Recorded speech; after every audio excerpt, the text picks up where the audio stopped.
একটি প্রাচীন প্রবাদ বাক্য আছে যে কারো পৌষ মাস কারো সর্বনাশ। এই প্রাচীন প্রবাদ বাক্যটি যেন এই জমিতে এসেই বাস্তবায়ন হয়েছে। আমি যে জমিতে দাঁড়িয়ে আছি এটি হচ্ছে একজন ভুট্টা চাষি কৃষকের। এই জমিতে দেখুন কিরকম একটি রাস্তা তৈরি করেছে ফসলের ভিতর দিয়ে। হ্যাঁ, যারা আমার ওই পাশে দেখুন কি সুন্দর ধান ক্ষেত।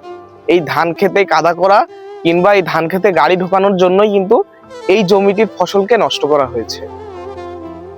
হয়তো তাদের জন্য কিন্তু পৌষ মাস, যারা ধান চাষ করেছে, যাদের এই রাস্তা দিয়ে গাড়ি নিয়ে যেয়ে যাদের উপকার হয়েছে, তাদের জন্য হয়তো বা এটি পৌষ মাস। কিন্তু এই ভুট্টা কৃষকের জন্য, এই ভুট্টা চাষ যে করেছে তার জন্য কিন্তু এটি অনেক বড় একটি সর্বনাশ। কিন্তু এখানে আরেকটি প্রবাদ কিন্তু বাস্তবায়ন হতে পারতো যে 10-এর লাঠি 1-এর বোঝা।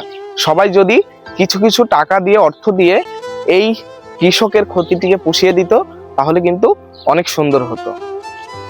এনার কাছে একটি বোঝা হলো কিন্তু 10 জন মিলে যদি কিছু কিছু করে টাকা দিত তাহলে কিন্তু সেটি আর বোঝা হতো না, তার কিন্তু কোনো আফসোসই হতো না।